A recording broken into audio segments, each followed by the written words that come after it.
एक दिन नन्ही जंगल में धीरे धीरे घूम रही थी। तभी उसने देखा कि एक कोने में मयूर बार बार उड़ने की कोशिश कर रहा था। वह थोड़ा दौड़ता, पंख फैलाता, थोड़ा ऊपर उठता, फिर जमीन पर गिर जाता। नन्ही उसके पास गई और प्यार से बोली, मयूर, तुम क्या कर रहे हो? मयूर ने थकी हुई सांस लेते हुए कहा, मैं जंगल की सबसे ऊंची पहाड़ी तक उड़कर पहुंचना चाहता हूं, पर मेरे दोस्तों का कहना है कि मोर कभी इतना ऊंचा नहीं उड़ सकते। शायद वे सही कह रहे हैं। वह नीचे बैठ गया और धीमी आवाज में बोला, और इतनी कोशिशों के बाद अब मुझे भी लगने लगा है कि मैं सच में वहां नहीं पहुंच सकता।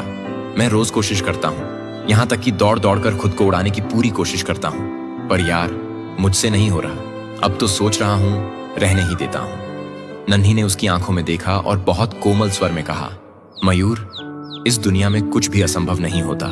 जिस चीज की कल्पना कोई कर सकता है उसे वह पा भी सकता है। बस कोशिश करना नहीं छोड़नी चाहिए। मयूर ने हार सी मानते हुए कहा, नन्ही, मैं अब थक चुका हूं, अब मुझसे कोशिश नहीं की जाती।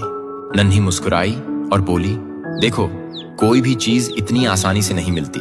उसके लिए हमें निरंतर प्रयास करना पड़ता है, और सबसे जरूरी, हमें कभी हार नहीं माननी चाहिए, चाहे कुछ भी हो जाए। नन्ही की बातों ने मयूर के मन में एक नई रोशनी जगा दी। उसने गहरी सांस ली और कहा, चलो एक बार फिर कोशिश करता हूं। इस बार वह पूरी ताकत से दौड़ा, अपनी सारी ऊर्जा उड़ान में लगा दी, और देखते देखते वह सच में उड़ गया। इस बार हवा ने भी उसका साथ दिया, और कुछ ही पलों में वह पहाड़ी के आधे रास्ते तक पहुंच गया। वह नीचे उतरकर खुशी से चहकते हुए बोला, नन्ही, तुम सही कहती थी। असंभव बस तब तक होता है जब तक हम कोशिश नहीं करते। नन्ही ने प्रेम से उसके कंधे पर पंख रखा और कहा, मयूर, एक बात हमेशा याद रखना, जो अपने सपने को किसी भी हालात में नहीं छोड़ता, उसका साथ ये कुदरत भी देती है।